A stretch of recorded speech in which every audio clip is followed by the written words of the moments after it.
Hello everyone, I'm here.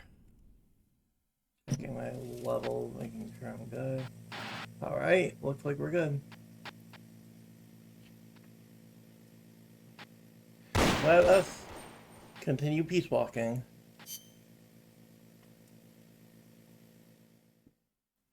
Alright. Okay. Load or save.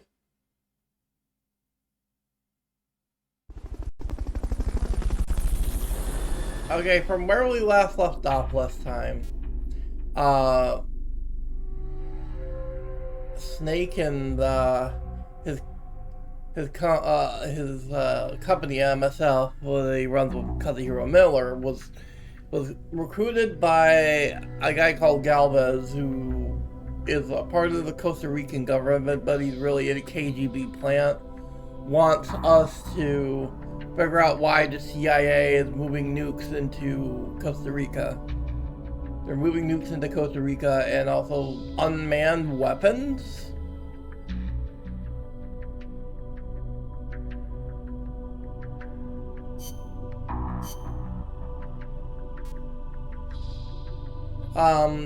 They're doing this to try and destabilize, destabilize a revolutionary group of the Sandinista people trying to overthrow the pro-American Somoza group. But the CIA is bringing in like nukes and advanced weapons to stop that. While the Russians are trying to help the Sandinistas overthrow the Somoza regime, which the CIA is doing these new weapons to try and stop it. And we're trying to... Right now we met a Sandinistan revolutionary called Amanda. And her brother Chico got kidnapped by one of the unmanned weapons with like a little cable. So now we're trying to go after Amanda to try, because she ran off to try and save Chico, and now we gotta pursue her. I did some side ops off screen just to recruit some people for the R&D team and stuff. So because just like in later games, you have Mother Base and you have like you can develop weapons and stuff, but it depends on how strong your staff team is. Like this is my current commentator and R&D team. So, but I'm still waiting on some of my R&D projects to get done, so I have to do a mission before my next batch of stuff is done. So,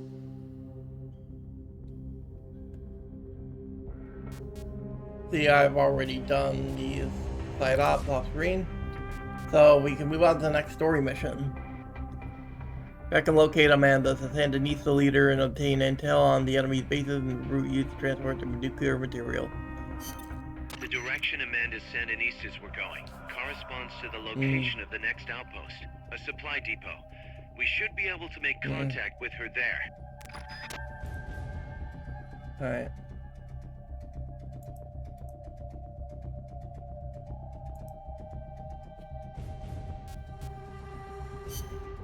Alright.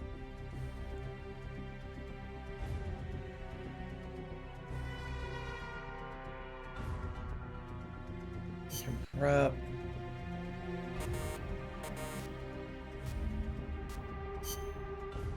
Survival. Alright. Seems good to me.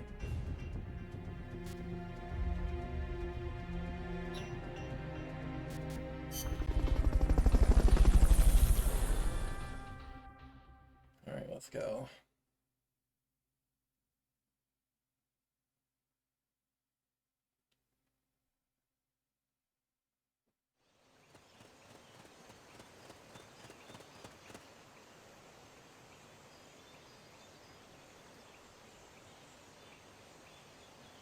Careful.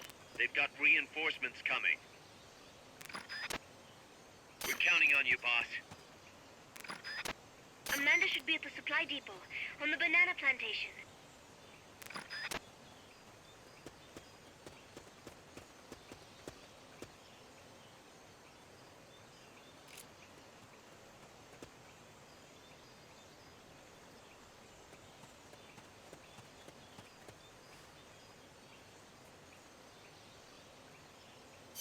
Where do we have to go? We have to go south of here. What was that?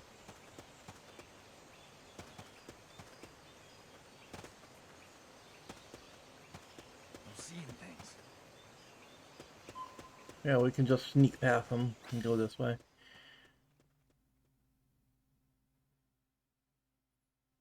Get to this section of the jungle.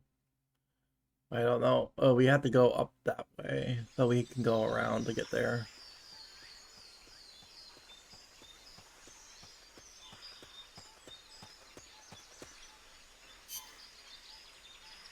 Yeah, we can just...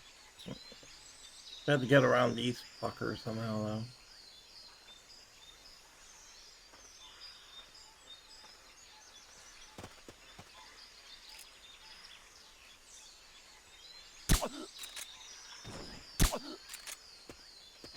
Let's take these guys down. Put to our recovery. Wound these guys away.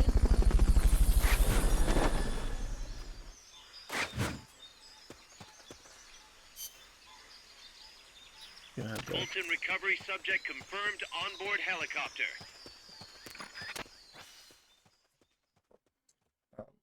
On to here. Then we have to head north.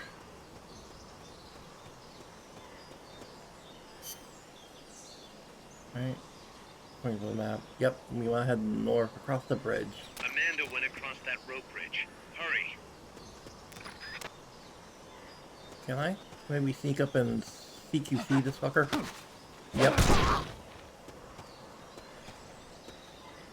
Huh? We'll keep it here at the base.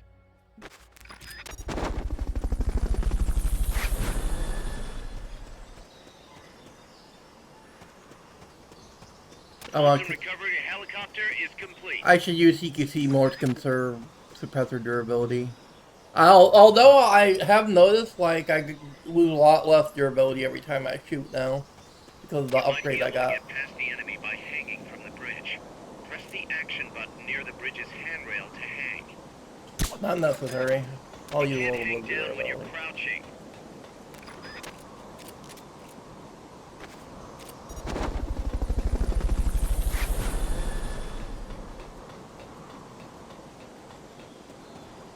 I should switch back to ration. Not love box, I want ration.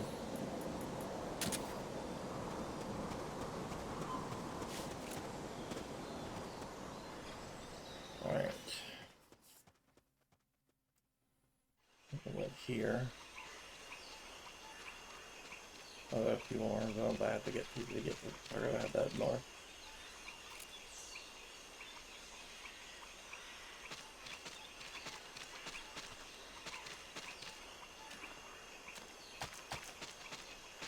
Wait.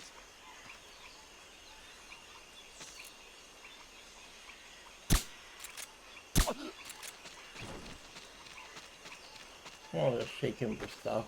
Like I pulled him up, guys.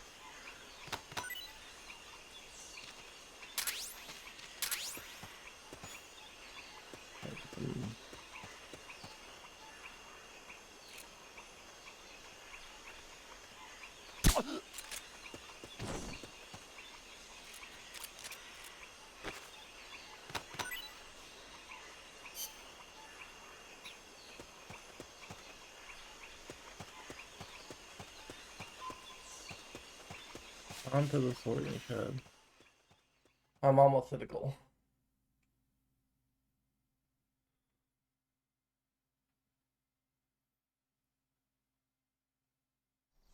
I'm at the banana factory now. Banana Fruta de Oro. Careful now. They might be holding FSLN soldiers prisoner.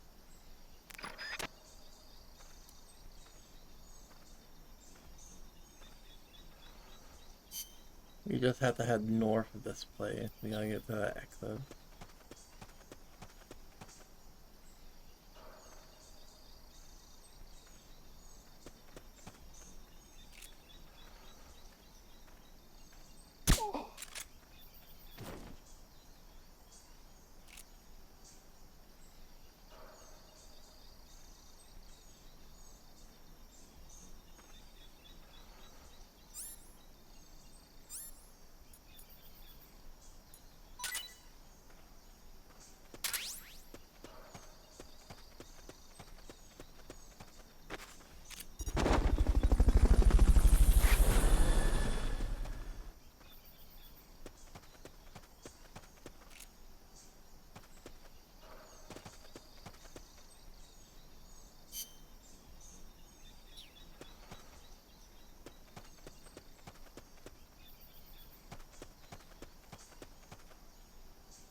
action button in front of a prisoner to take them to Mother Base using the Fulton recovery system.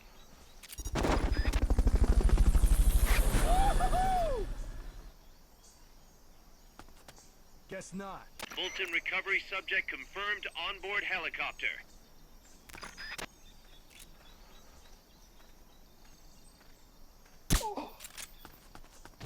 What's that?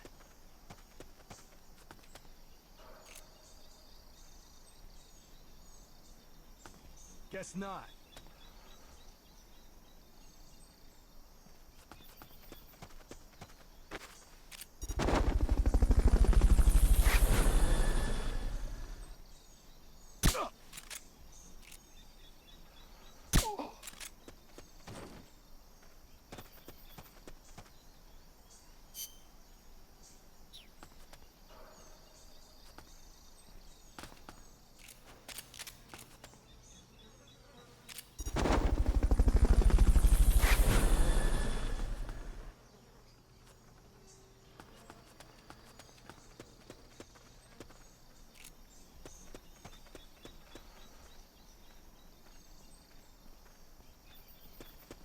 Maybe TQC this one.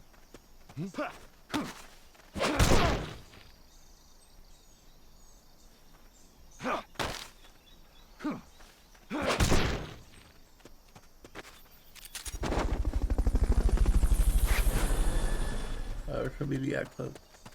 Yep. Nice.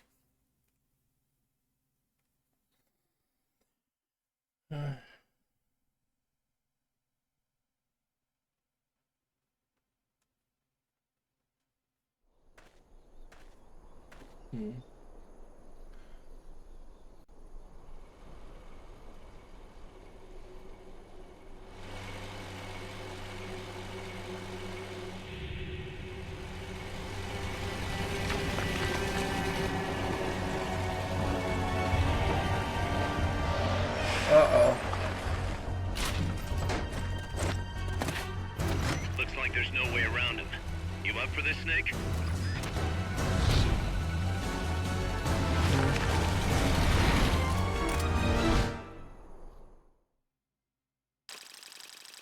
To be continued in the next mission.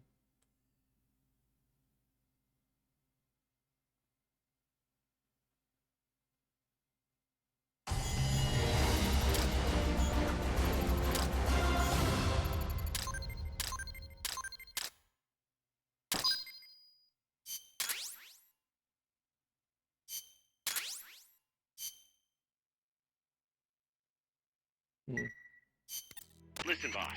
We both know you're the reason MSF's grown so much. But it's time we started putting more thought into provisions. Good point. A place this big needs a good stockpile on hand. The Japanese say, you can't fight on an empty stomach. Something we learned in World War II. Obviously. Maintaining a steady supply of provisions is one of the basic principles of logistics. So I went ahead and set up a mess hall team. The team members' numbers and abilities will affect the amount of grub to go around. Without enough food, morale will drop. They get hungry enough, and we could start losing people. Anyway, I need you to assign guys to the mess hall team. Copy that.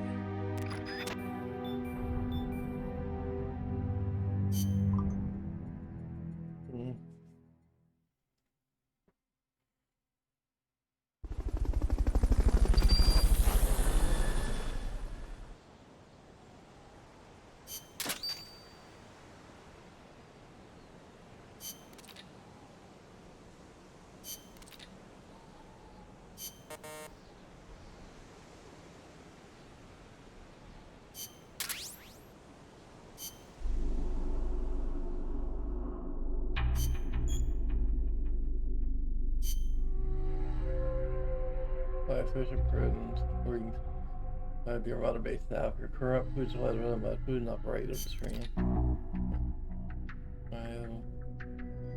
Their natural abilities. Well, the fact could ultimately lead multiple.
Resign Miller to the mess hall team. Because I don't have enough good mess hall recruits yet. We'll put Falcon mess hall. I think we need more in there. We can go in R&D.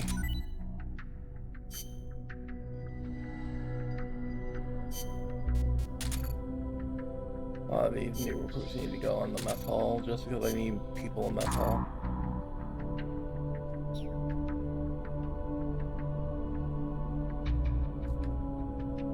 Like, that helps a lot.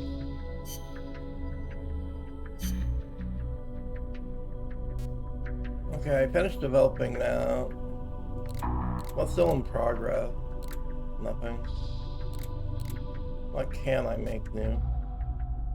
Smoke grenade got finished too. That's good. Anything new I can develop in weapons?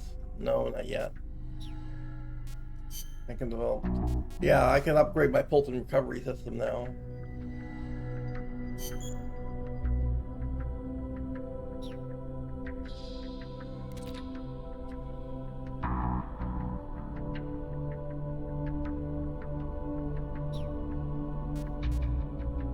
Oh, I'll have more Fulton charges. Yeah, I should develop those.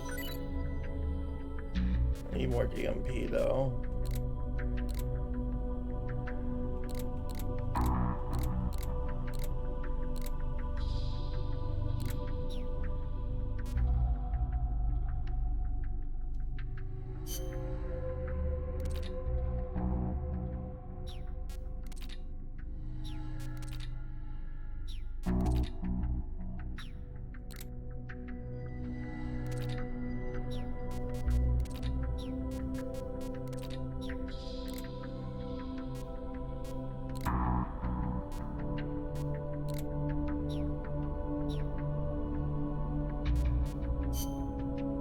Save our progress.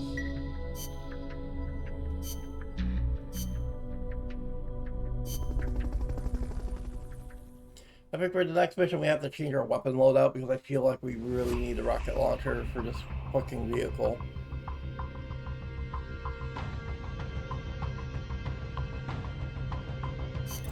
That's an armored vehicle unit, Snake. Either destroy the vehicle or neutralize the soldiers. Take it out. I guess this, I don't think stealth is gonna help me here, so I think I have to change my weapon setup. I think we unequip the tranquilizer pistol because it's not gonna work with those guys with that heavy of armor. So I think we want our rocket launcher here. And we want our machine gun.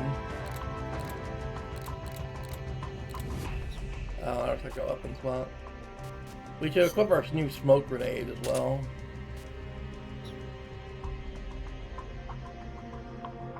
Alright, let's go for this boss fight.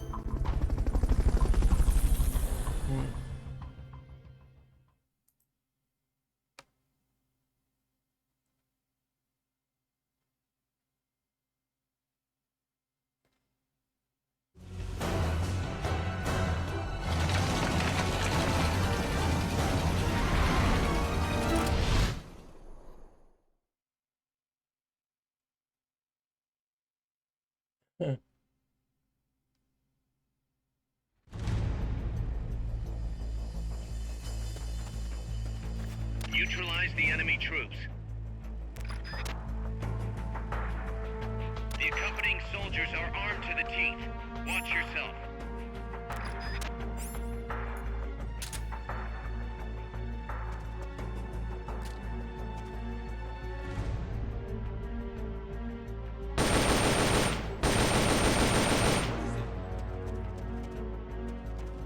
Someone attacking?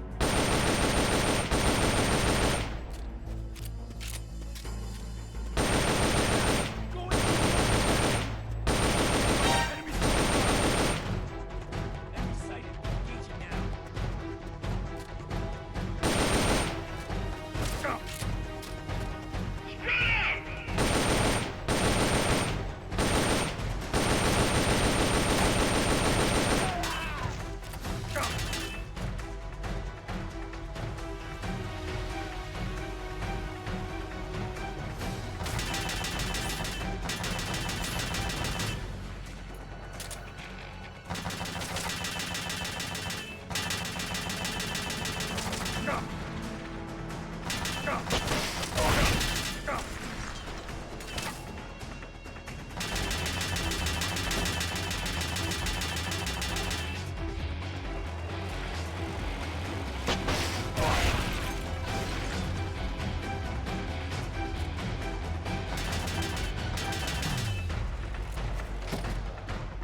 Fucked up.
This is hard. I don't know how you're supposed to do this without running out of fucking rocket ammo. Tell me you're okay. Snake!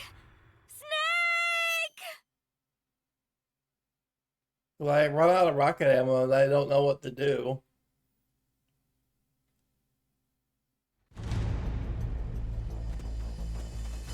Other than lob grenades, I guess, If you think but... you're about to die, use a ration or a recovery item.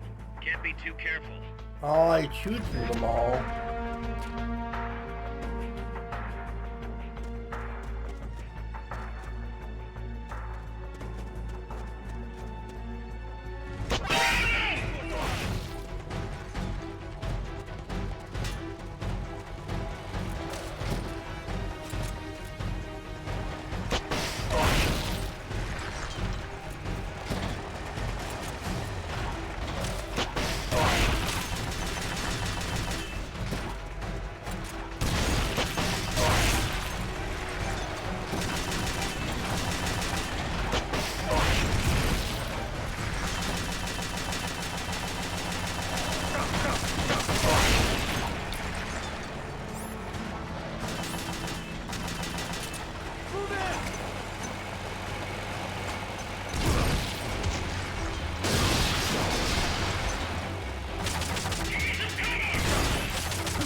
Keep rations equipped to automatically recover life when it reaches zero.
Oh, I can just shoot him so no one back.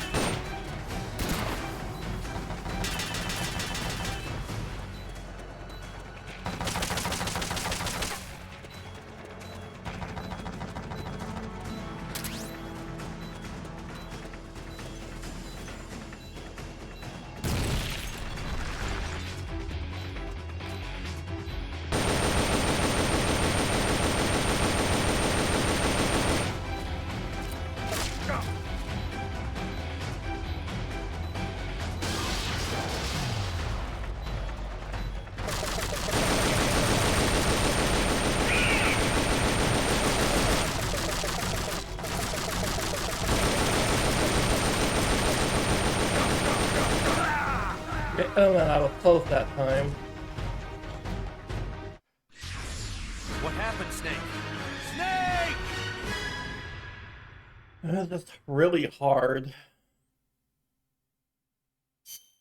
This is a really tough boss fight. Don't know what you're exactly meant to do. Well, I run out of rations is the problem. Keep a ration or another recovery item equipped, and you'll use it automatically if your life drops to zero.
we go.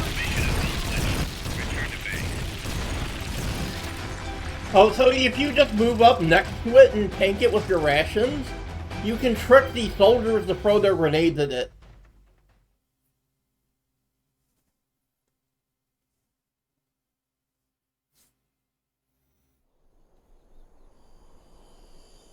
That's really funny.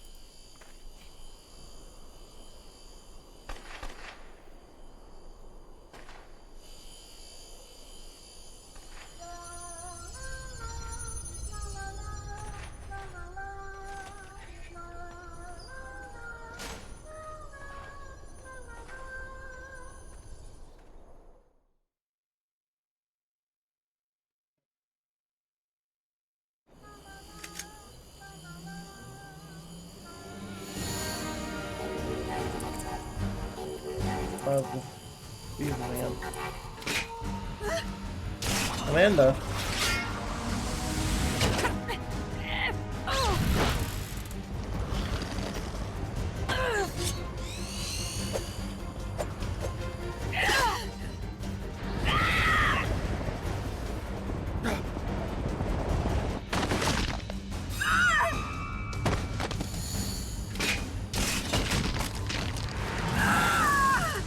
Amanda! Shoot it! You'll fall! Shoot el Chico Libri!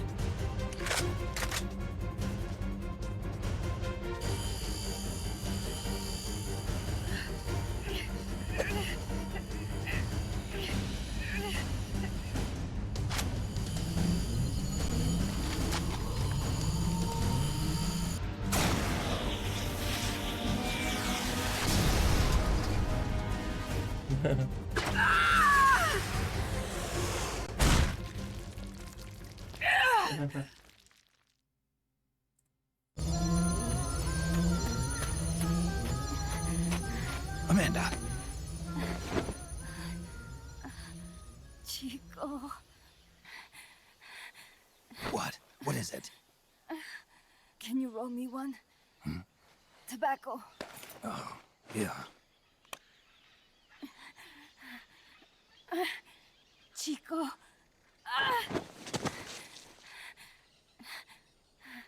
Hold still.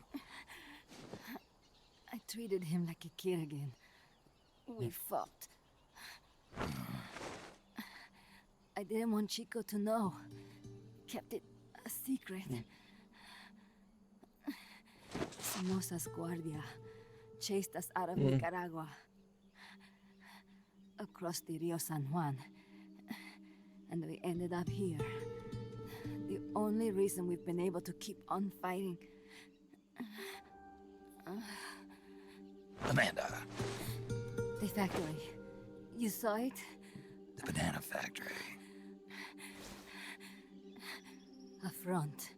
It's a drug refining plant.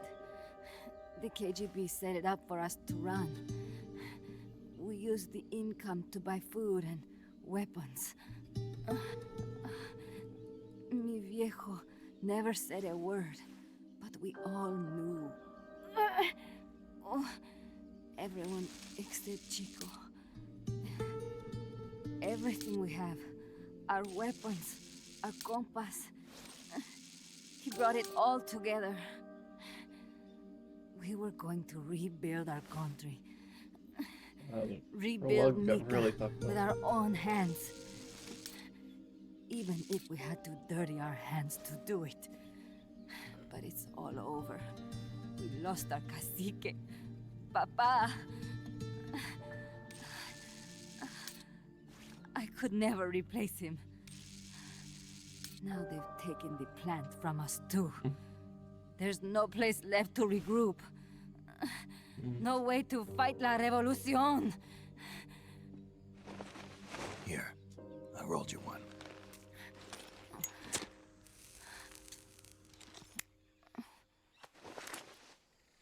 What about you?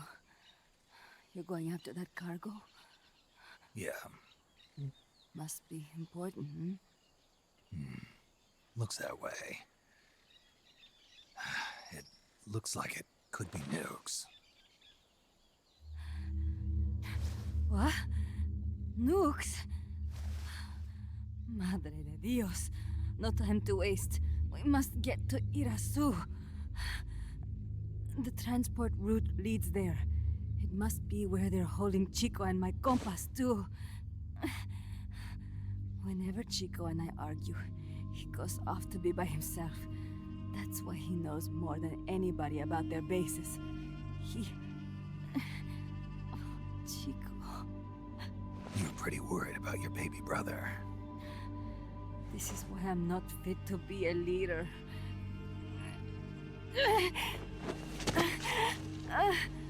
Fine. It's a little bit out of my way, but just tell me where I need to go. There's a prison up in the mountains. That's probably where he is. A prison in the mountains. You must do something for me. If you can't save Chico, I want you to ease his pain, end his humiliation. If he gives in, if he's about to sell out his compass, please, at least let him keep his honor. That's a promise I can't make. Why? Amanda, we gave up our homes, but we're still alive. We're still fighting. And there's always another reason to keep on living. Aww.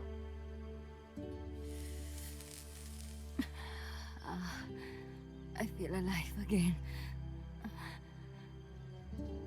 Amanda, join my unit until you've healed up. Your unit? Yeah, Who are you? Why are you here? I'm Snake. Serviente. Snake?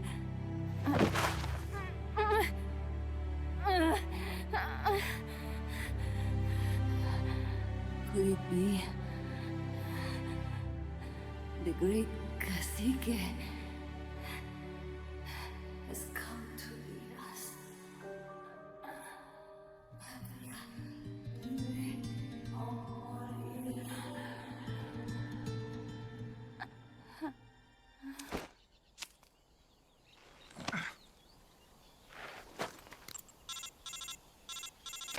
Kaz, can you hear me? MSF here. One for recovery. She's wounded. Acknowledged. Kaz, the cargo on the barge. I was right. It's headed for the mountains. You think that's where they're taking the nukes? I'm sure of it. Let's move.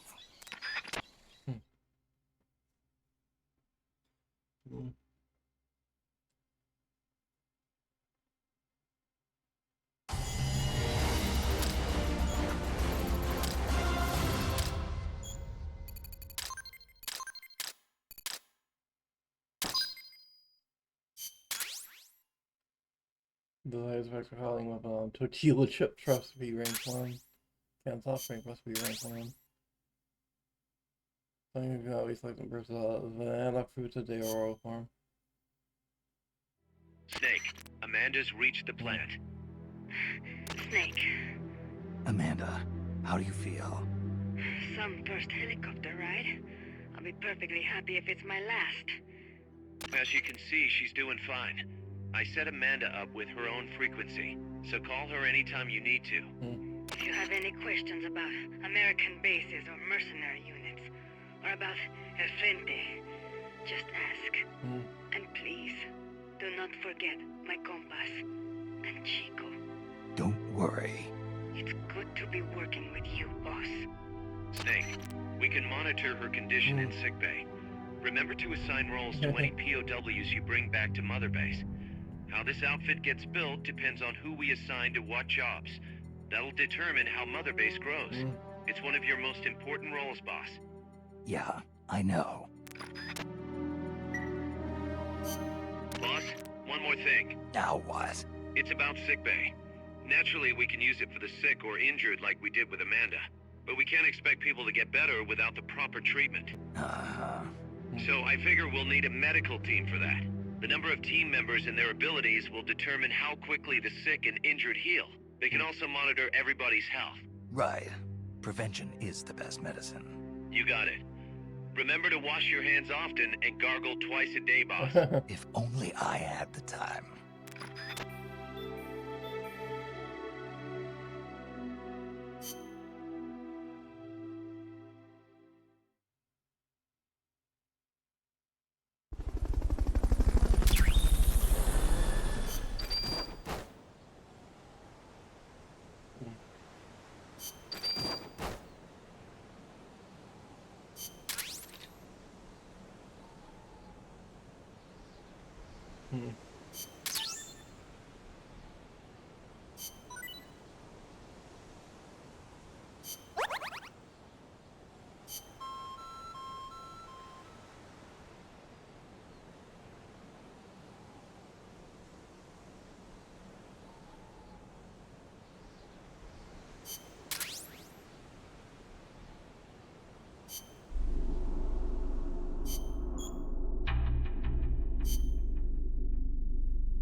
Anyone with a high medical level should probably be moved.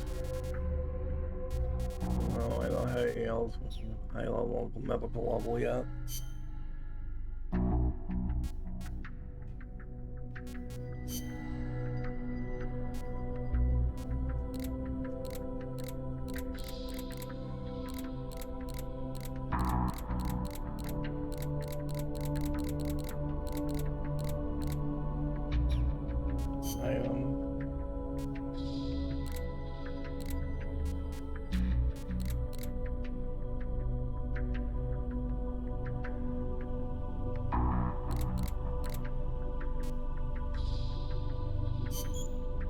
Develop tortilla chips. Max.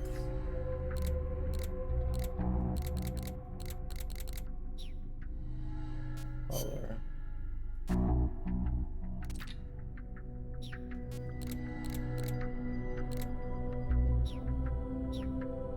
Alright.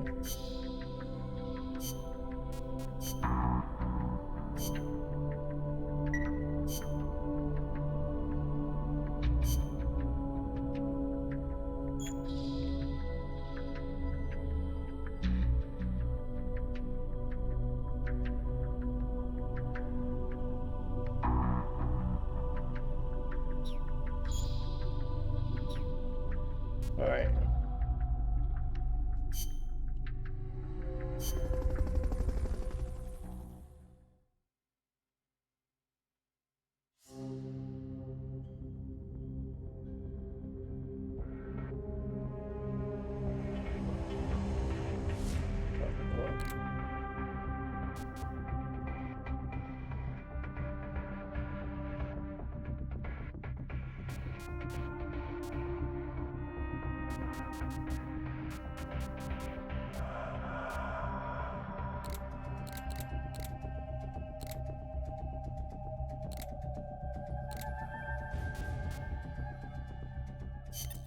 Snake, the nukes appear to have left the coastal marshes and reached the mountains around Irazu.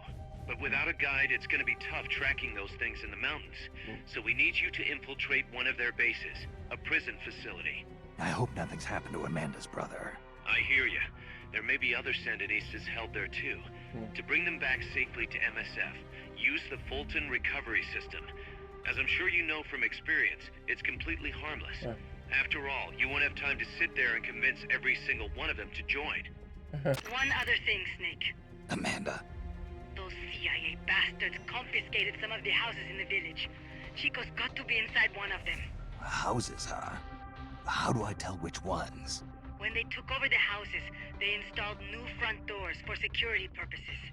The new doors are blue, with peepholes, so you can see what's inside. Blue doors. Got it. You're getting close to the end of the transport route. Good luck, Snake.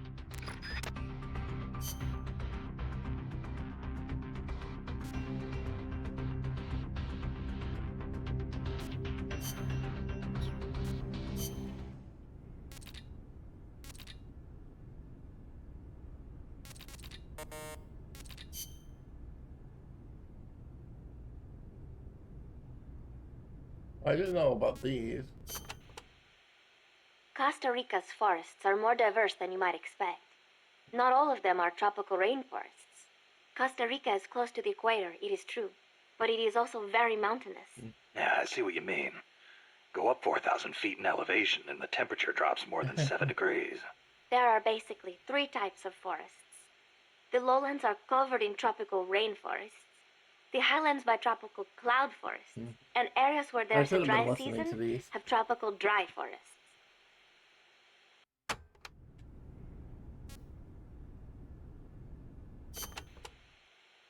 Areas with a distinct dry season, like the Pacific coast, have tropical dry forests. During the dry season, the trees drop their leaves.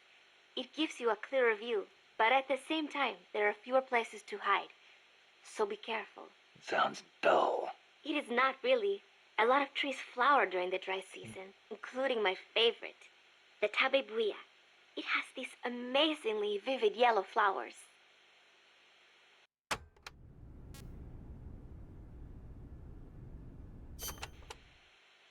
Costa Rica has several active volcanoes, Irasu being one of them. That's where Camino de Lava comes from, huh? The tropical dry forests around here are quite different from our rainforests. They lose their leaves in the dry season. Tropical forests are not all thick jungles. A few of them even have cacti. Some of Costa Rica's greatest assets are its diverse forests and natural landscapes.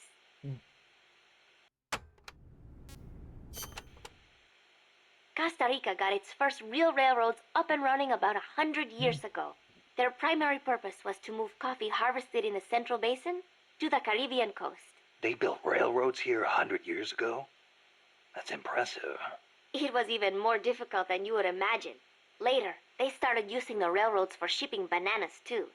There still might be some branch lines around here.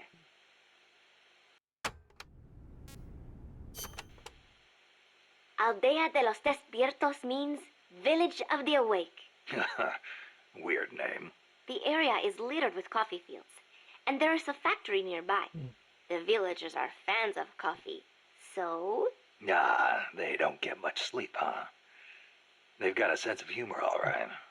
I cannot believe they would take over a place like this and use it as a prison.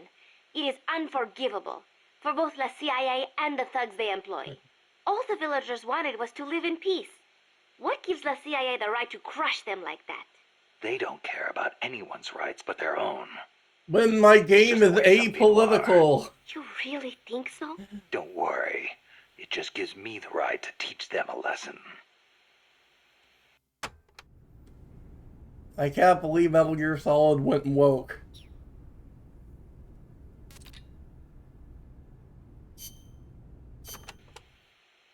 Amanda, how do I get to the prison camp?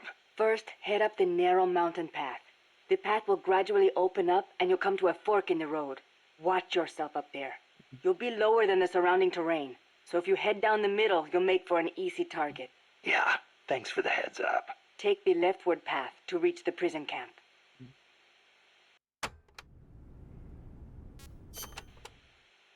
What can you tell me about the prison camp? Well, it used to be a village until they took control of it. It's a maze of paths, so watch out for soldiers on patrol. I'll be sure not to stop and say hi. Use the paths carefully, and you should be able to stay out of view. Where are they holding Chico? One of the houses, most likely. You can peek through the doors. Just press the action button when the icon appears.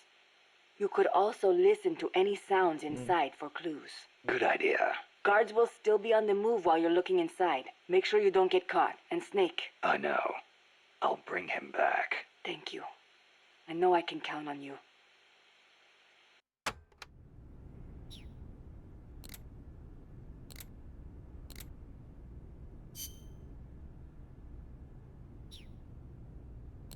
Oh, these are the ones about this mission specifically. There's a file library where I can look at all of them. Okay. So let's do Miller first.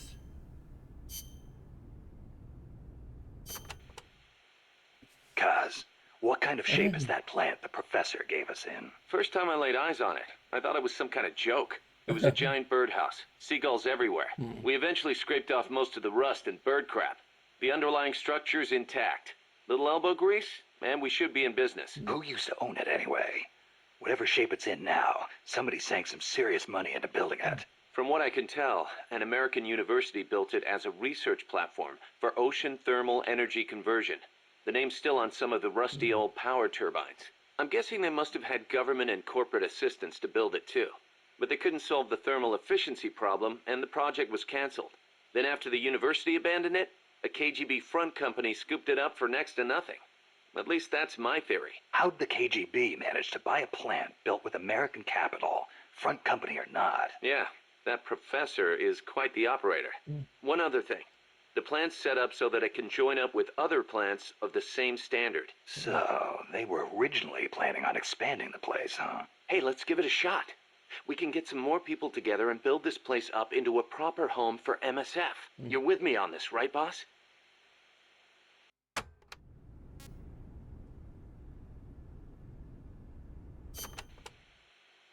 Snake, you can use the Fulton surface-to-air recovery system to send prisoners and unconscious mercenaries you encounter back to Mother Base.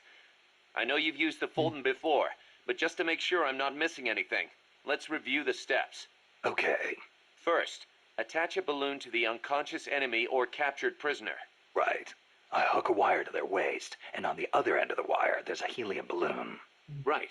Then we'll send over a chopper to catch the floating balloon with its recovery hook and reel it up into its cargo hold. And that's it? And that's it. We finished installing the recovery hook on the Huey. Wait, Kaz. Something doesn't make sense about this whole process. This again.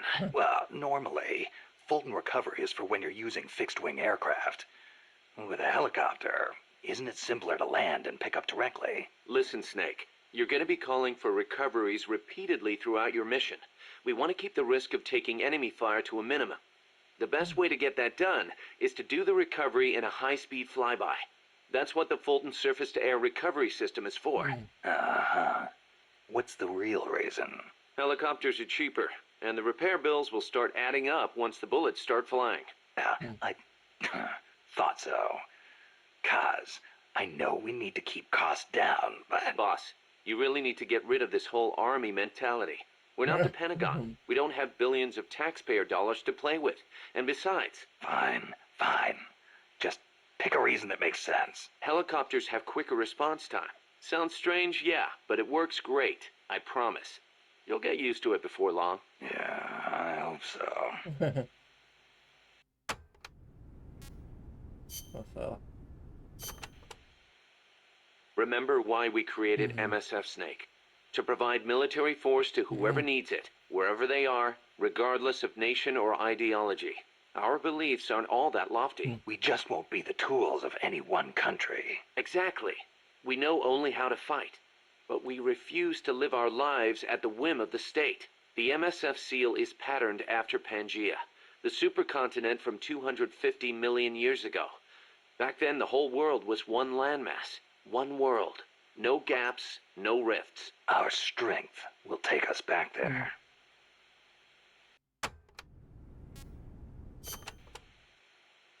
What about you, Kaz? Any interest in expanding MSF? You'd better believe it. I want to make us into an organization that doesn't take orders from any country. Just like you were saying, we have to be strong. Strong enough to defend ourselves. We need money, too. Money to train soldiers to fight. The way I see it, we make MSF into something along the lines of a new kind of business. A contractor providing the full range of military services. Not just combat, but logistics, training, weapons, outfitting, and R&D. Combining the small footprint and exceptional performance of special forces with the raw military might of a full regular army. Only with that kind of power can we break free of nation-states. What I need from you, boss, is to go out and find guys we can bring back here using Fulton Recovery. Then tell us what assignment to use them for. I'll take care of the rest.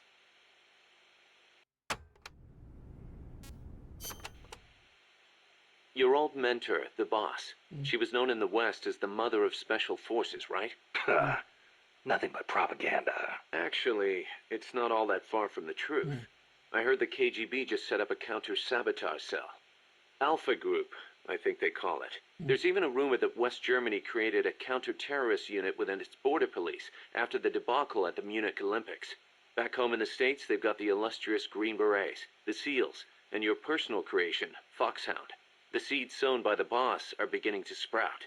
Same goes for MSF, right? In creating it, you were carrying on the will of the boss. Yeah. She taught me how to fight the hard way. She beat it into me. And now, thanks to her, we can take on missions other than just conventional combat. After all, we've got the same mother as the Army's Special Forces.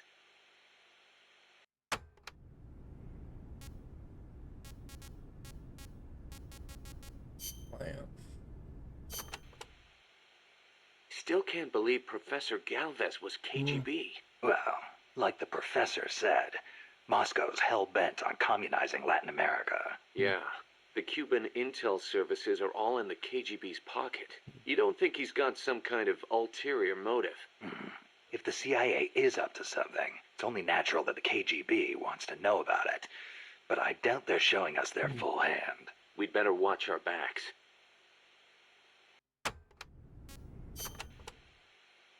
What do you think, Kaz? Why did Paz come all the way to Colombia herself? It's a long trip to make just to be Exhibit A in Galvez's sales pitch. She's only 16, still a kid.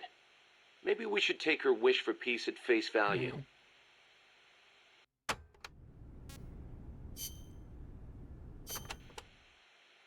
Costa Rica isn't alone. All of Latin America is getting swept up in the superpowers' Cold War. The whole ideological split between East and West. In the end, it's just a greedy scramble for wealth by the ruling classes. The Western bourgeois stand to lose everything if their countries go communist. After all, the communists want to abolish private property altogether. So the capitalist rulers desperately tried to halt the global spread of communism. Hence the phenomenon of red baiting. And the communists, for their part, didn't exactly stay true to their principles. They tried to escape class-based society, but between Stalin's autocracy and the rise of the nomenklatura, they ended up creating one anyway. Once people have power, they stop caring about when my equality. game is That's not where communism, political. where society in general reaches its limits. The rulers only care about their own gain. The opposing side becomes a risk factor that threatens the profit, and thus the ongoing struggle between capitalism and communism was born. And now, nuclear deterrence is part of the picture. Exactly.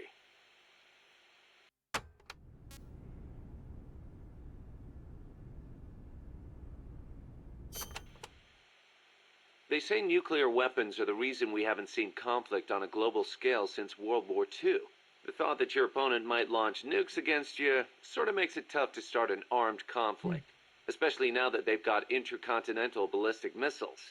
Nowhere is safe. Of course, all that has caused military expenditures to skyrocket. Well, the only way to ward off a preemptive strike is to flaunt your own nuclear stockpile, and that's caused their numbers to increase exponentially, not just with regards to destructive power, but in terms of targeting technology too. Now they can hit a target halfway across the world with pinpoint accuracy. In a way, the space race was a demonstration of that technological progress. And as a result of all that, we now have mutually assured destruction. It's the ultimate form of deterrence. No one's going to launch their nukes knowing they'll be obliterated in return. I don't know. The chance of somebody hitting the button by mistake is never zero.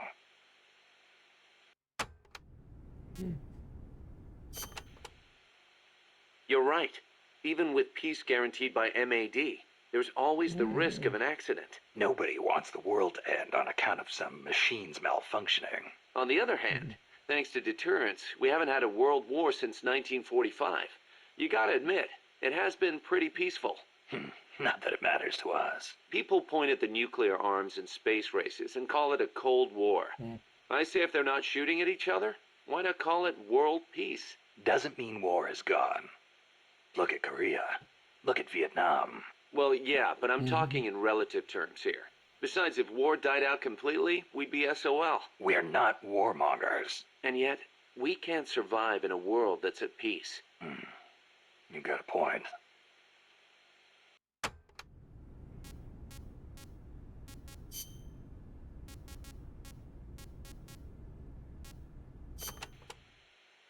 So it's been more than 10 years since the Cuban Missile Crisis, huh? I don't think we'll ever forget it. No kidding. Those 13 days starting October 15th, 1962, were probably the closest we ever came to all-out nuclear war. The Russians deployed nuclear missiles to Cuba. America responded with a naval blockade. Then Russia shot down an American spy plane. I was still a teenager back then, but I remember what it felt like to be one step away from nuclear war.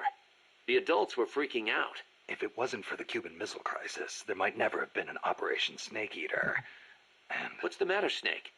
It's not like you to get all hypothetical. I guess not. It was the reassessment after the missile crisis that paved the way for the hotline between Moscow and Washington, and also for détente. That's irony for you.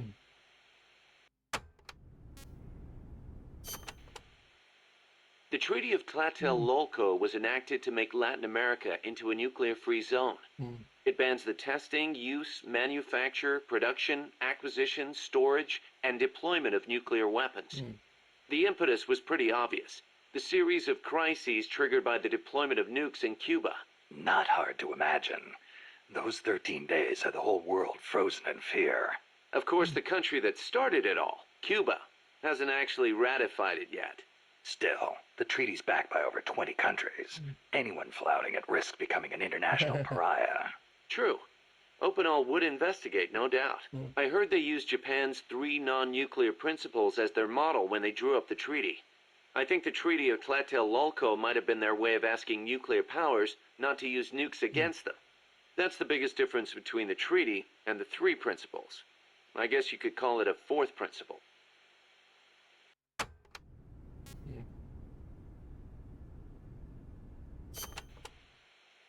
So Costa Rica abolished its army back in, what, 1949? Pretty gutsy move for a Central American nation at the time. Yeah, well, they'd just come out of a civil war. I'm sure they were driven by a desire to avoid another tragedy like Paz said. But I think they had a more compelling reason. Army coup d'etat are a way of life in so many Latin American countries. Imagine seeing that up close. No army, no coup. Makes sense. Plus, their economy was in ruins. So they honestly didn't have any money to spend on an army anyway. Yeah, but weren't they on less than friendly terms with Nicaragua? Yeah, and in fact, Nicaragua did end up invading. But the Civil Guard fought back and the OAS brokered a ceasefire. The US and the rest of the OAS had their back, and they used it to full advantage. For a quarter century, they survived in the powder keg of Central America. That must have taken some serious diplomacy. Even if the Civil Guard is pretty decked out for a police force. Must be tough to be a country without an army.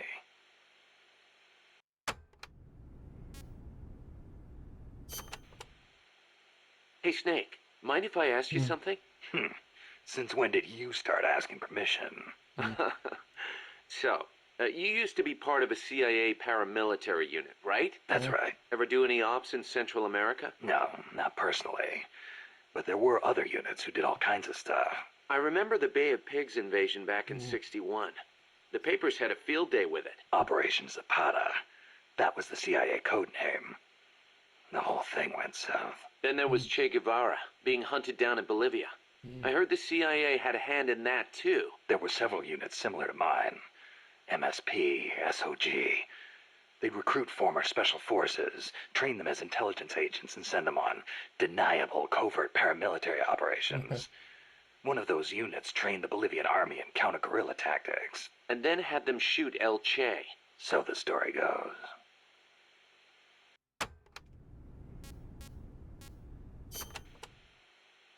Around here, they say La CIA. instead of CIA, huh? Nothing strange about it. That's how it's pronounced when you read it in Spanish. It has the feminine noun ending "a," so they use the article "la." Apparently some people have taken to using the term UCLA. That's a new one to me. What's it mean? It stands for Unilaterally Controlled Latino Assets. Meaning they're local agents? Yeah, that's the idea. Washington uses them like pawns. Nobody knows who they really are or what they're doing. Oh, this is the one I was waiting for. So I hear Amanda mistook you for Che Guevara, Snake. That's not too bad, huh? Yeah, right. I'm not even worthy of polishing his boots. Don't be so modest. From where I'm standing, your men see you as a great man. As great as the century's most complete human being. That's Sartre, right? Well, there's hardly been a more iconic figure of his times than Che.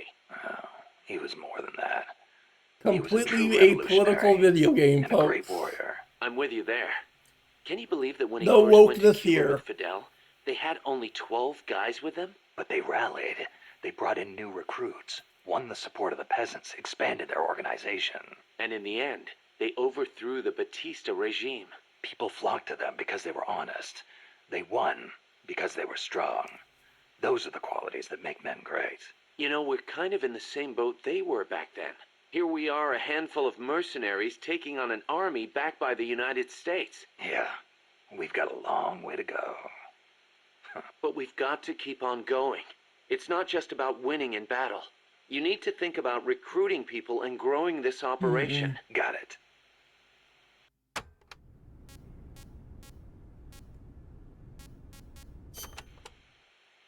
Boss, did you ever read Che Guevara's book, Guerrilla Warfare? I can't remember if I got to that one or not. You should have. That's why I lent it to you. A lot of the guerrilla tactics it covers apply to sneaking missions, too. Che was one of the first people to articulate the theory of guerrilla warfare. T.E. Lawrence, Lawrence of Arabia, was another one. And Mao Zedong and his On Protracted War.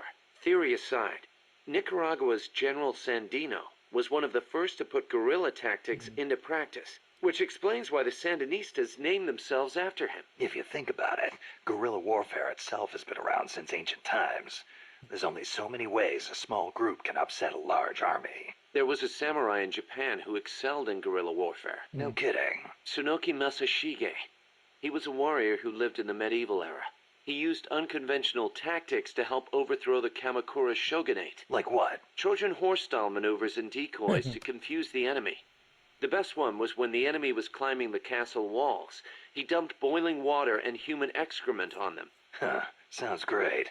Let's put it in the MSF playbook. You're not serious, are you, boss? Why not? We've got plenty of crap to unload. Yeah. I'll think about it. That's funny. The year the Cuban Revolution was won, Che visited Japan as a member of an economic delegation. While he was there, he visited Hiroshima. Hiroshima? Since he was there to discuss economic issues, Hiroshima wasn't part of the original itinerary. Some said the Ministry of Foreign Affairs didn't want to let him go, but he went anyway. He snuck out of his hotel and took an overnight train. Traveling guerrilla style. Sounds like Che, all right. He visited the Peace Memorial Museum and the atomic bomb survivors' hospital. Apparently it gave him quite a shock. As a doctor, it must have been painful for him to see how the victims suffered. Nukes destroy everything. He was quoted as saying, "They put you through this, and still you do whatever America says." Those words really hit me hard, especially when I think of my mom. He said something else, too. Let us all love Hiroshima and its people. I can believe it. Che never managed to numb himself to other people's pain. That's why people loved him. And why he died. Me with my game is not political.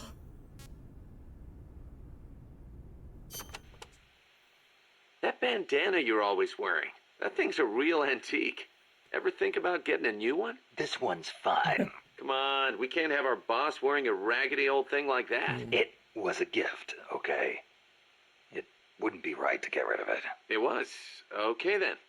Speaking of which, Che supposedly had a black scarf he used to take everywhere with him. A scarf? One of his comrades gave it to him when he broke his arm in battle. Che used that silk scarf as a sling, and the comrade who gave it to him became his second wife. Alida, right? Even after his arm healed up, he never went anywhere without that scarf.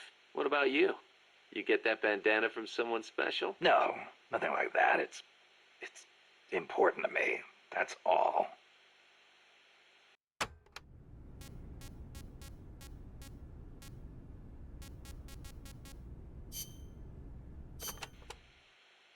You were saying Japan has a peace constitution too. Yep. Japan renounced war in Article 9 of its constitution, aspiring sincerely to an international peace based on justice and order. The Japanese people forever renounce war as a sovereign right of the nation, and the threat or use of force as a means of settling international disputes. In order to accomplish the aim of the preceding paragraph, land, sea, and air forces, as well as other war potential, will never be maintained. The right of belligerency of the state will not be recognized. You know it by heart. Some things you never forget. Impressive. There were some parts I didn't quite get, though.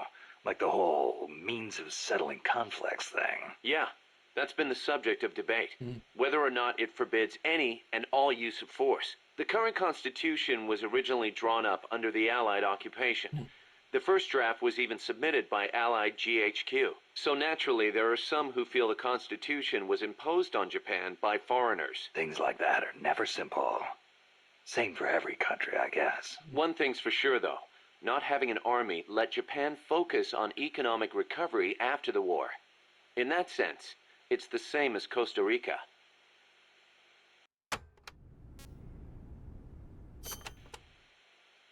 Kaz, you were in the Japanese Self-Defense Force, right? I thought that Article 9 you were talking about earlier prevented Japan from having an army. Yeah, and that's another subject of controversy. The Self-Defense Force is an organization for the purpose of defense. Article 9 of the Constitution does not deny Japan's right to self-defense. Therefore, the SDF is constitutional. That's Tokyo's official stance. Sounds complicated. Call it what you will. It's a distinctly Japanese way of interpreting things.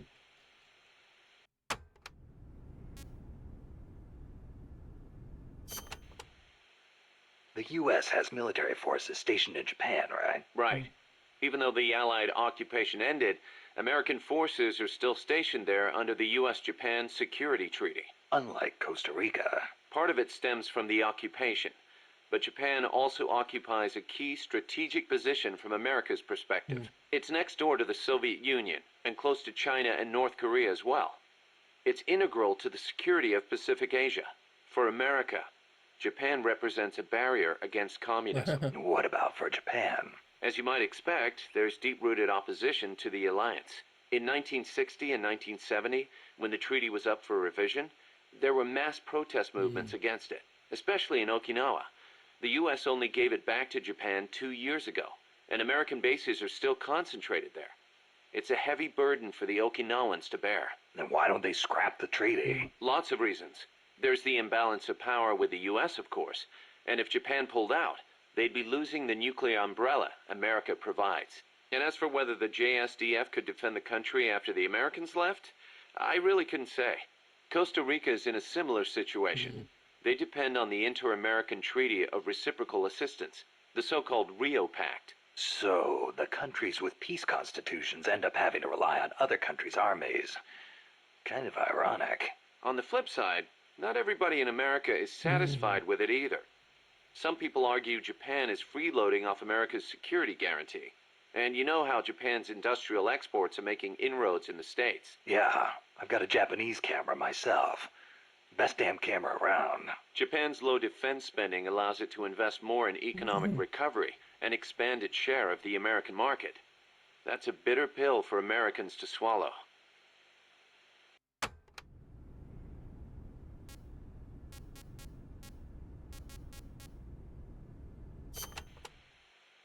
You know that today, Japan is under the American nuclear umbrella. Right. The U.S. vowed to retaliate against any country that launches a nuclear strike against an allied country. That promise deters nuclear attacks against America's allies, hence the term nuclear umbrella. But suppose the Russians nuke Tokyo. Would America really nuke Moscow in return? If they did, the Soviet Union would undoubtedly retaliate. Would Washington really be willing to risk having a bomb dropped on itself in order to avenge Japan? I'm not so sure. Don't tell me you're still worried about Japan. After all these years? It's not that. To be honest, I'm not convinced either. But Moscow faces the same dilemma. Maybe Washington wouldn't retaliate on Japan's behalf. Then again, maybe it would. So you're saying Moscow wouldn't want to risk being attacked either? The whole concept of nuclear deterrence is entirely hypothetical to begin with. When you get down to it, it's all smoke and mirrors.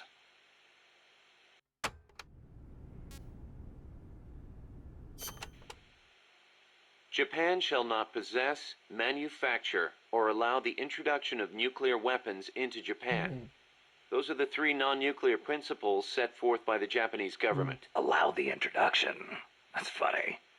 Some of the U.S. warships that visit Japanese ports are armed with nukes. Or are you going to tell me they transfer them at sea onto other ships every time they visit? You raise a good point, Snake. But the Japanese government doesn't recognize it as such. The introduction of nuclear weapons into Japanese territory would need to be agreed upon in advance. America hasn't made any such agreements. Therefore, they aren't bringing nukes into Japan. That's the official excuse. Doesn't sound like much of an excuse to me. I don't blame you. Keep in mind, though, Japan suffered actual nuclear attacks. Anti-nuke sentiment there runs deeper than you think. I suppose the government's not really in a position to admit that sort of thing.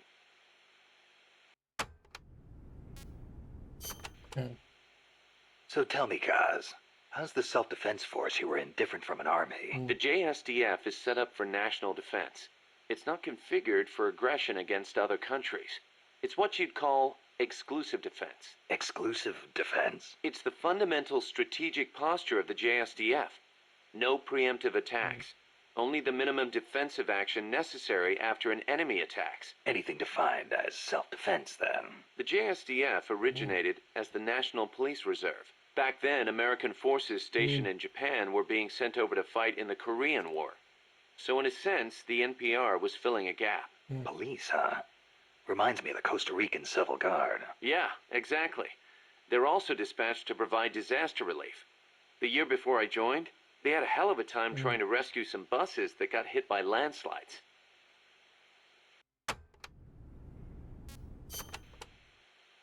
So why'd you quit the JSDF? Because I didn't have a reason to be in Japan anymore. A reason? My mom had died 3 years earlier, so I didn't have to care for her anymore.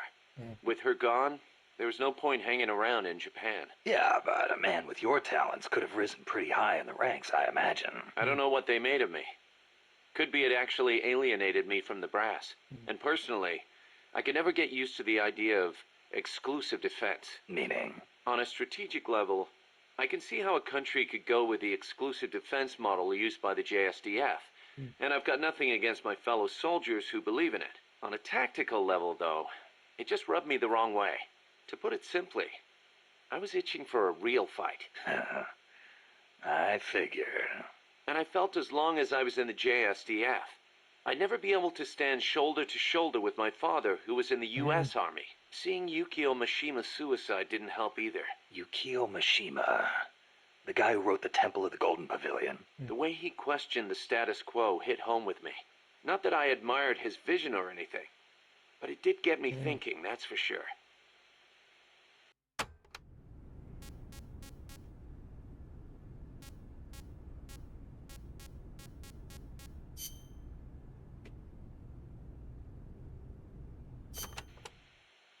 Don't forget to give the MSF staff assignments. Where you place people will determine how Mother Base grows. Right. That goes for me too. Assign me wherever you think is best. You? I thought you were second in command. Don't worry, I've got that covered. But MSF is still small, and I don't have the leisure of sitting around on my butt all day. I see your point, but... Not to brag or anything, but I kick ass at whatever job you gave me. Put me in the area you want to focus on developing most. I'll take real good care of the staff there. Easy, Kaz.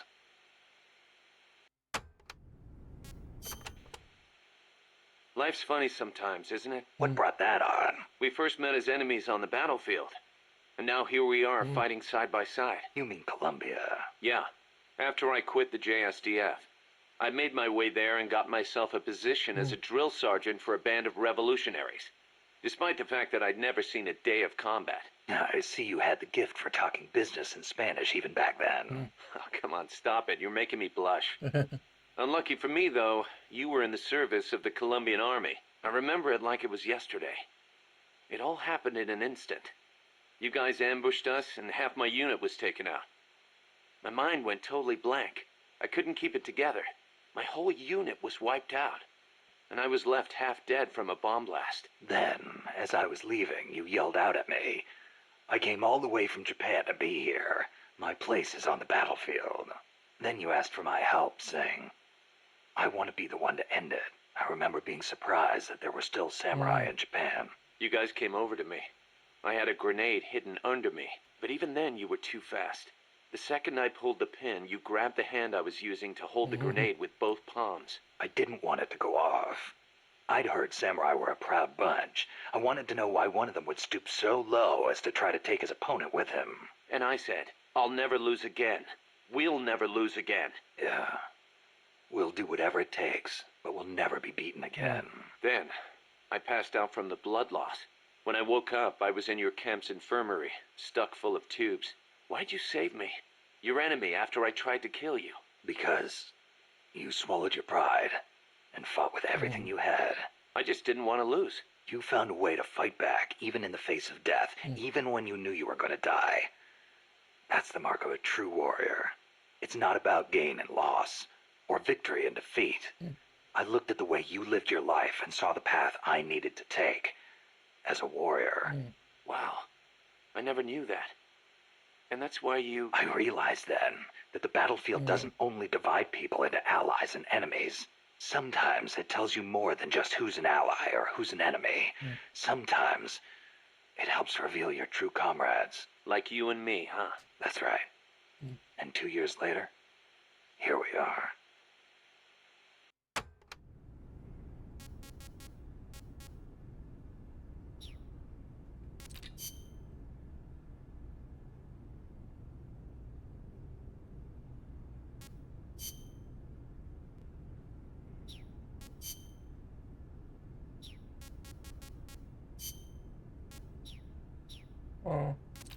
Well, those were the important ones I wanted to listen to for right now.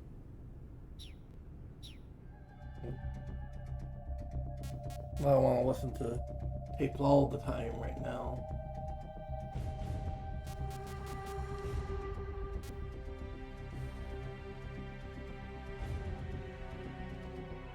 Let's go do this mission, and then if I can get through this one, I'll oh wait, I should have switched my weapons, because I have my weapons for fighting at boss, and probably not going to be useful for this.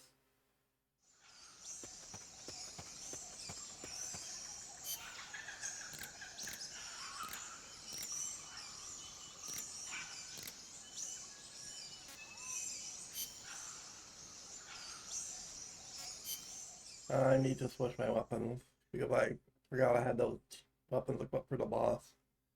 I gotta switch to better sneaking weapons. Snake, the nukes appear to have left the... Mission prep. Alright.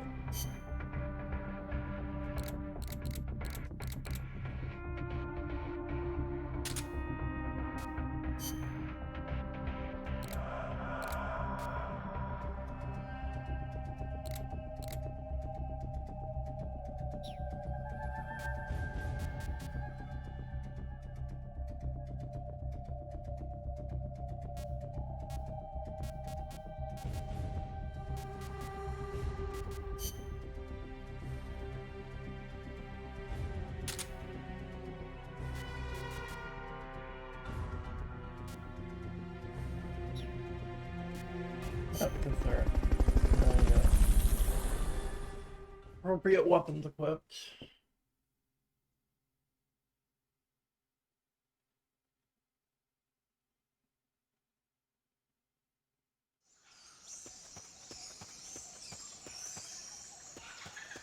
Chico's in a prison camp north of here.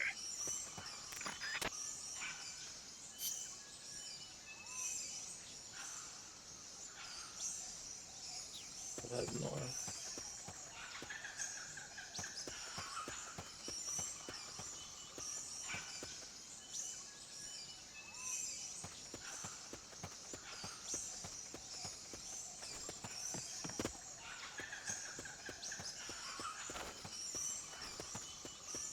Please, Snake, help Chico. We gotta save Chico, Snake. It's to our benefit, you know. Boss, please, you have to help Chico.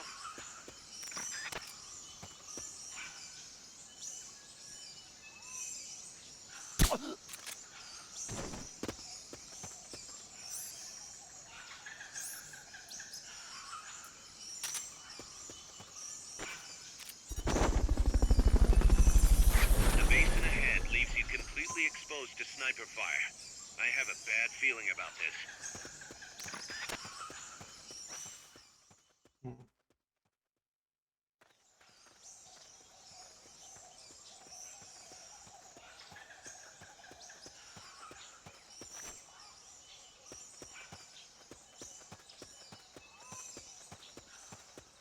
Sniper, better be careful if you don't want your head blown off.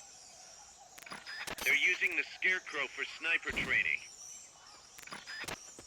You won't get up there alone. With some help, maybe?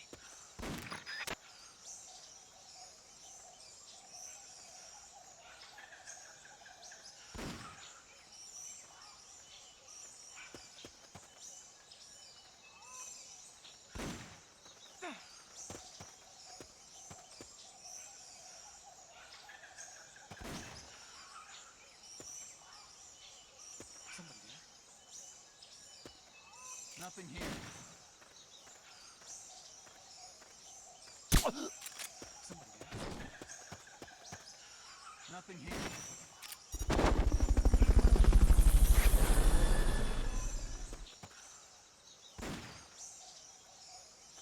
Fulton recovery subject confirmed onboard helicopter.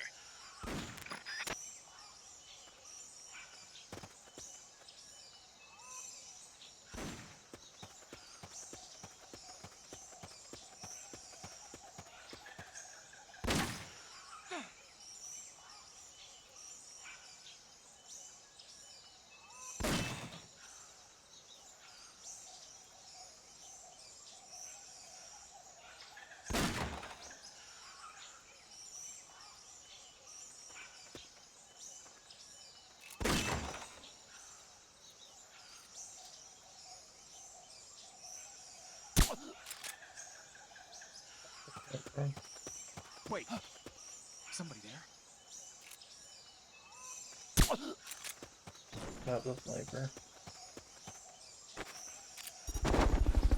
They're using that village as a prison now.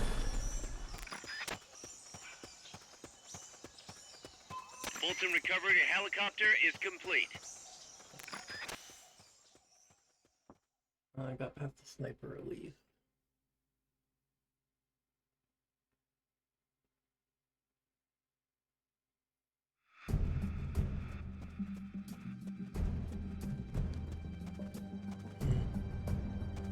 Chico's in one of these houses. You've got to find him, Snake.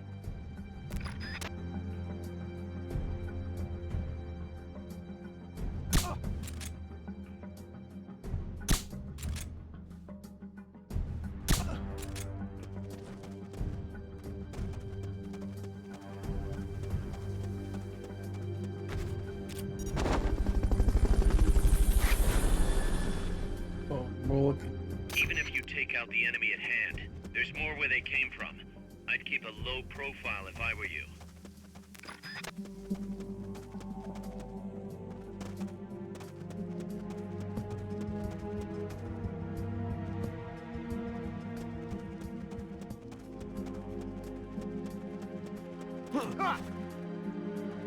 We're under attack! Go, go, go! Go, go!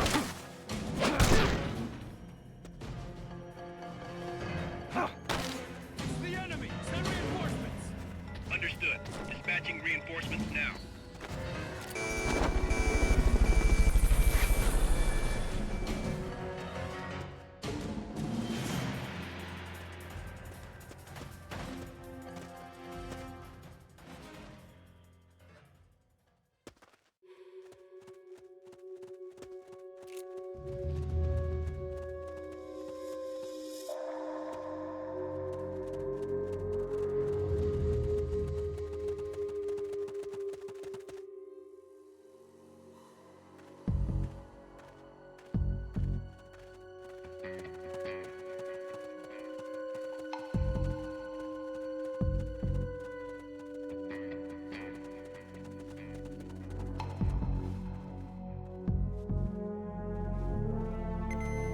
HQ. Chico's in one of these houses. You've got This to is find patrol. him, Snake. All clear. Understood. Return to base.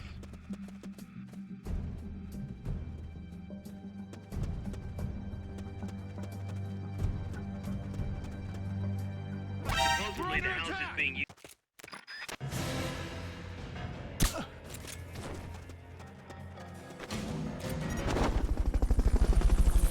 The enemy. Send reinforcements. Understood. Dispatching reinforcements now.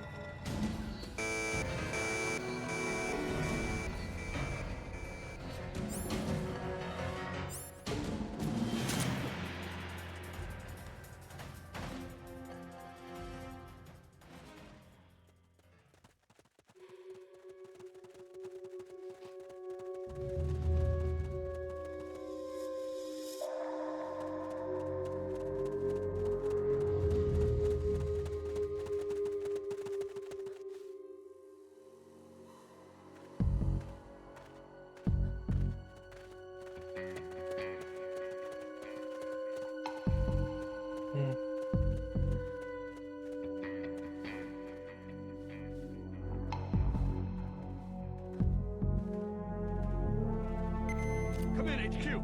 Chico's in one of these houses. You've got This to is find patrol. him, Snake. All clear. Understood. Return to base. We're under attack. Go, go, go.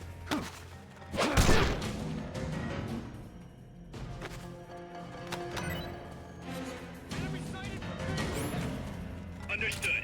Eliminate all teams. We'll keep it here at the base.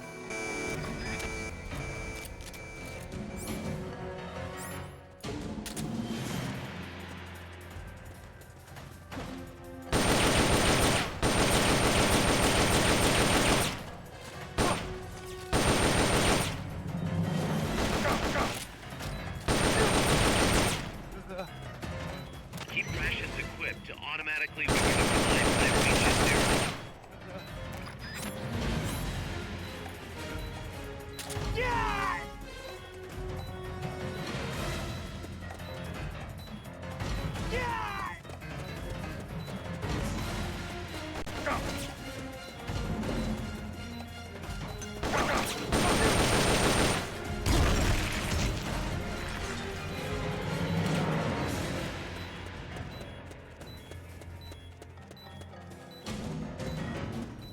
Forget about the houses for now.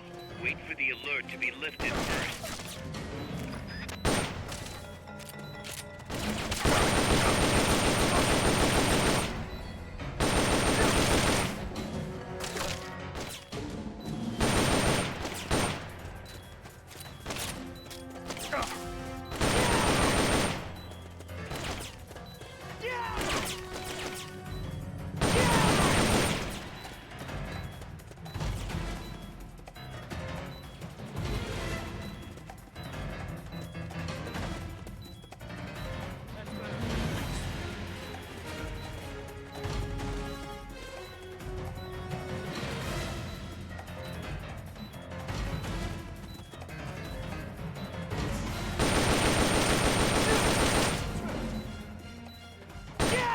He's here. We're under attack.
Mama!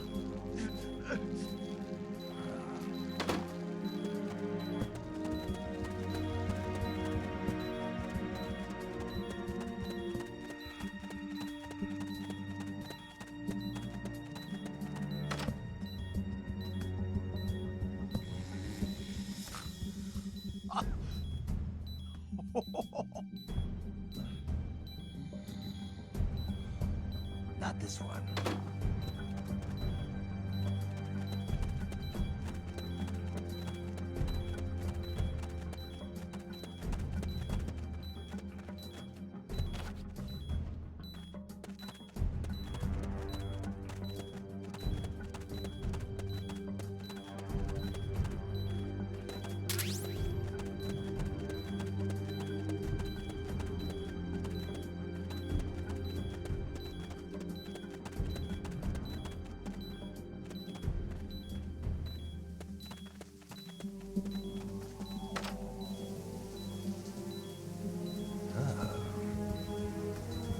Who's there?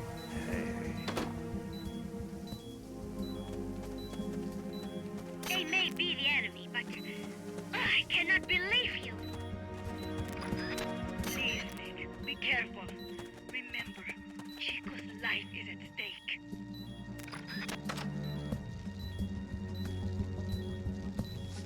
Mama! Please, Nick, be careful. Remember, Chico's life is at stake.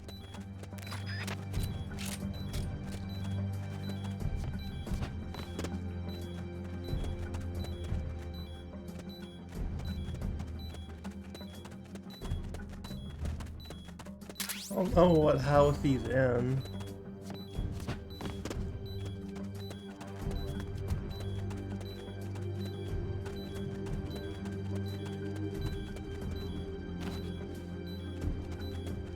Blue doors. Only blue doors.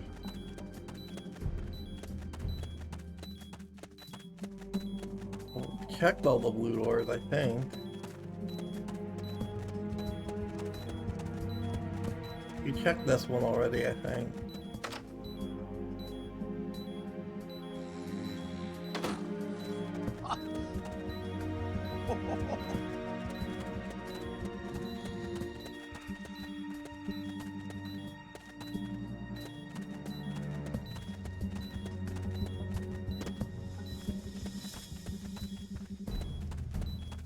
Check this one at the entrance as well.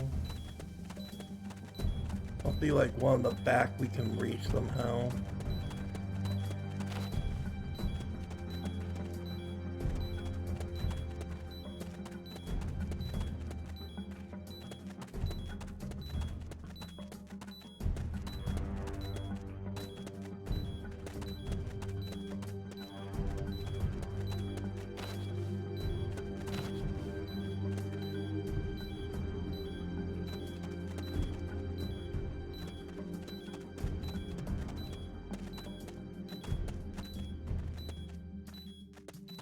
They've got Chico locked up in one of the houses here.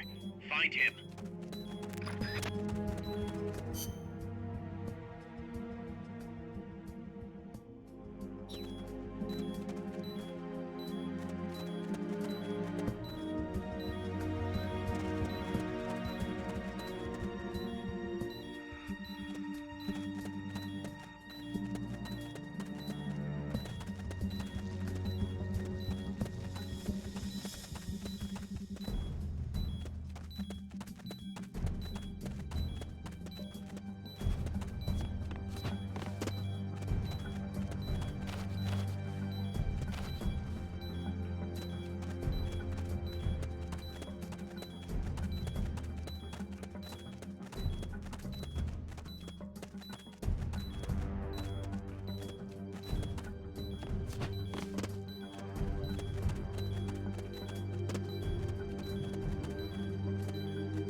Maybe it's this one?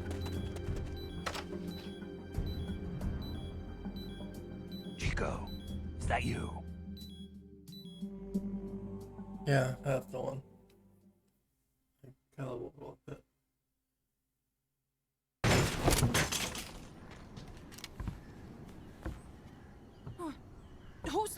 Chico, it's me. You're that photographer. That's right. A war photographer. Huh? I thought you were here for the birds. Yeah, the birds of the battlefield. Whoa. Is that chess? Can I see it?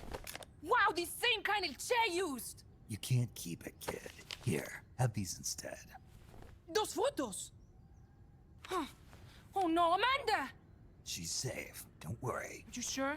We're patching her up back at my place. She's hurt? I said, don't worry. It's just a broken leg. You got any cigarettes? A cigar, huh? Hey! Not for kids. Chico, do you know where they took the cargo? Cargo? What cargo? Let me rephrase that. How do they get stuff from the coast up here? Oh, that I can tell you. When the cargo gets to the harbor, they first send it up the marshes on a barge. Then, they load it onto a jungle train past the banana plantation and transport it by rail. The train stops here. When it gets to the train terminal past the coffee plantation, they reload it again. This time onto a truck, which disappears into a tunnel heading toward the mountains. Disappears? Chico, what's on the other side of that tunnel? Nobody knows. None of our compas ever got close enough. He's protected by a spirit. A spirit, huh? A spirit. Yeah, a giant monster. El Basilisco. The king of snakes. No, really, I saw it. I was camping up there one day, and just as I was waking up around dawn, I heard this loud noise. I opened my eyes and saw an enormous shadow. Must have been 30 bara at least. He was walking, on legs as big as trees. Where did you see it? At the terminal near the tunnel, but I only saw it that one time. What exactly were you doing there? Well, me and my sister got into a fight. And you just happened to go camping. You know, their train should be arriving at the place I saw El Basilisco right about now. Is it far? No, really. Go past the coffee plantation, and it'll be to the north. What are you chasing? Something that could keep the world in balance. Or destroy it. Huh? I heard that place was a narcotics plant before those guys took it over. But you already knew that, didn't you? Look, I get it. Even revolutionaries need to pay the bills. Still, must be tough for a kid like you to swallow. You're damn right it is. The route they use to transport stuff is the same one mi viejo used to smuggle drugs. He sold the drugs to the Norte Americanos and used the profits to fund the army. They tried to keep it hidden from me. Is that why you went camping? Yes. I managed to sneak into the plant a few times and I tried to set it on fire. Everyone treats me like a child. I couldn't stand it anymore. I'm not a kid, I'm 12. Couldn't do it though, could you? Chico, growing up means choosing how you're gonna live your life. To do the right thing, you sometimes have to leave the things you care about behind. Parents, family, your homeland. But mi viejo.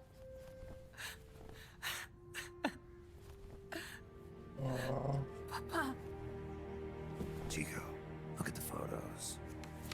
mi viejo. Treasure your memories, Chico. No matter what happens, keep them safe.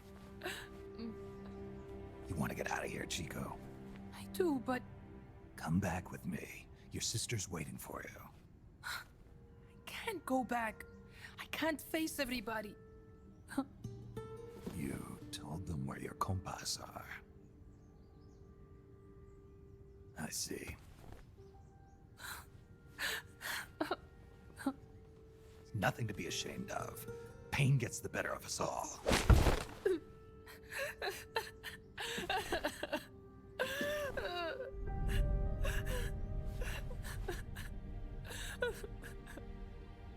I wish I was dead.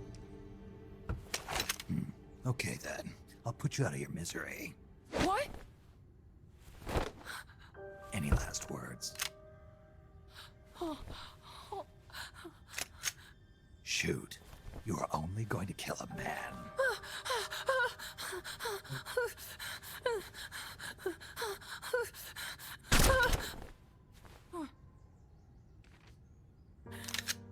I just wasted a bullet. Don't waste your life. Listen to me, Chico. You died here today. You understand? You're hombre nuevo. A new man. Now, give that new life to me. Huh?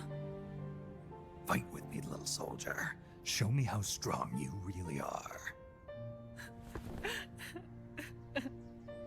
Dry your tears, then promise me one thing. No smoking until you get older. Remember, real heroes are never as polished as the legends that surround them. You got it, boss. Snake is fine. What's that? Ah!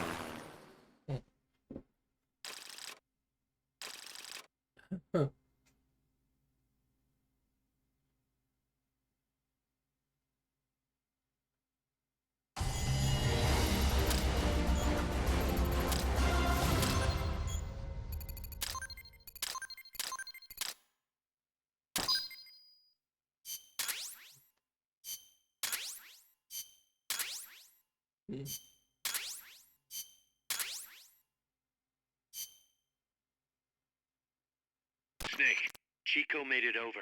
Snake! Chico, you made it. Made it. Don't give me that. You say you're gonna give me a new life, and then you nearly kill me. I take it you didn't enjoy the trip. What's the big idea? Dragging me off in a balloon. I might as well have taken a Calibri. At least you got a nice view. Or are you afraid of heights? Whatever. I just wish you would explain it to me first. Would you have agreed to go if I did? Thank you for saving us, Snake. Amanda, a word of advice. What? Stop treating him like a child. Yes. Yes, I know. You're right. I shouldn't. Amanda, you're coming back after your leg heals, right? Of course. We still have work to do. We, huh? Are you sure you've got Chico's future in mind when you say that? What do you mean?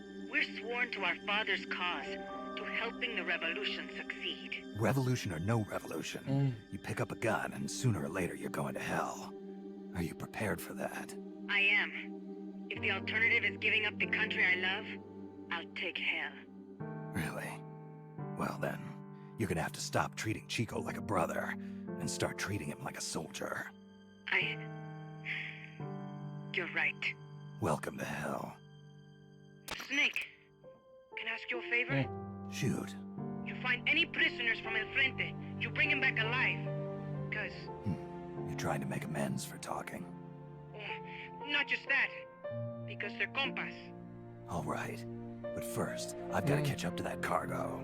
I'll do whatever I can to help. Call me if there's anything you need to know about the area. And what? Let me know if you encounter any wildlife you've never seen before. Never seen before? What, like that basilisco you were talking about? I'm talking about UMAs. UMAs? You know, like ancient dinosaurs or legendary monsters. One day, I'm going to be a hunter. Is that right? Okay, sure. If you want to know more, I'm happy to tell you. Right. I'll be in touch, Chico. Okay, Snake. The enemy's cargo is headed for the next outpost, a rail terminal. Chico says no one's ever set foot past there. Their main base is probably on the other side of that tunnel. Unless we catch those spears before reaching it, they'll be in enemy hands. You've got to stop them. Hurry, Snake. Boss, I had an idea. Listen to this. Let me guess. You want to start running ads in the local gossip rags? Please, what do you take me for? I thought that with all the new guys we've got, we should get an intel team going. We'd send agents around the country to scout out different locations. That way we're better prepared, no matter where we end up. That's actually not a bad idea. They could probably develop recon equipment for us too. We could also have them transport goods and direct the Mother Base support strikes. You can send an item to a co-op teammate from the delivery menu.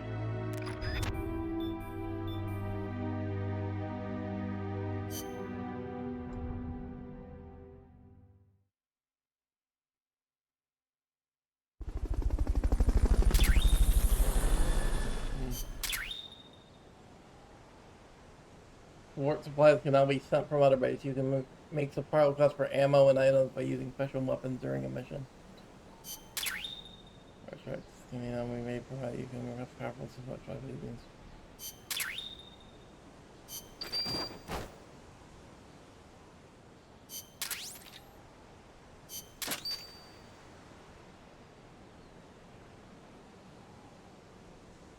Alright.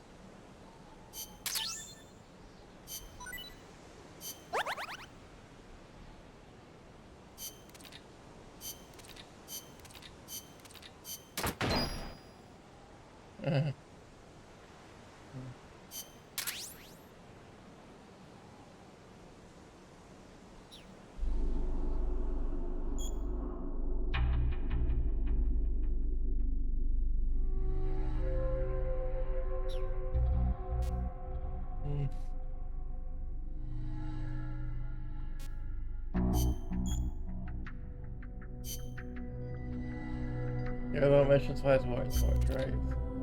Either smoke marker. Support strike marker. Team.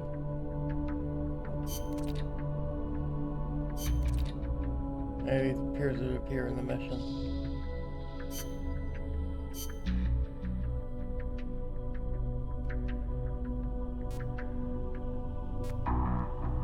Well, Chico's really good at intel, so.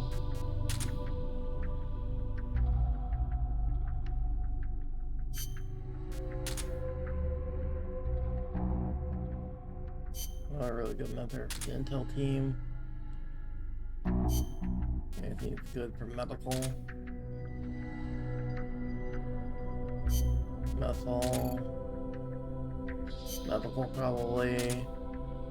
And methyl.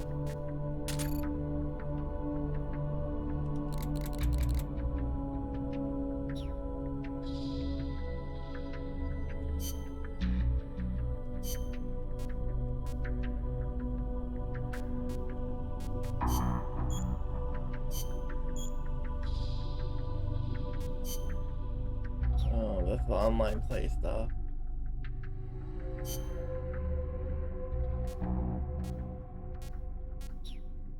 I'll probably do that another time. I want to do some R&D research though. Any weapon we can develop.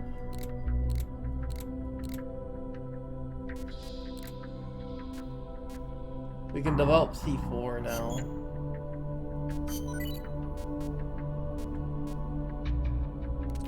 Yeah, I have the. You know, I have the Mark 1 supply marker.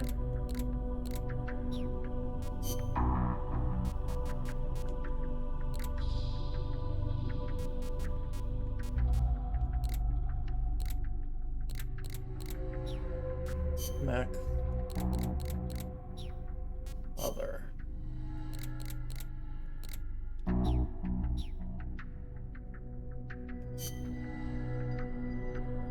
I want to take a look at something. Probably not gonna do the next mission yet, but I want to see if there's like a ton more side ops available yet that I can do off stream.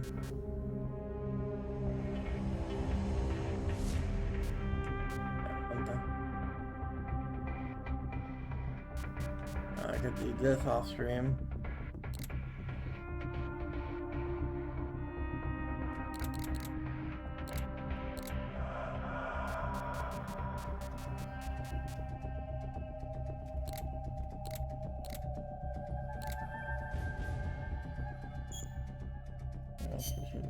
We'll save and then I think I'll call it for today. We made a lot of progress and we got to check out some of the audio logs I wanted to check out.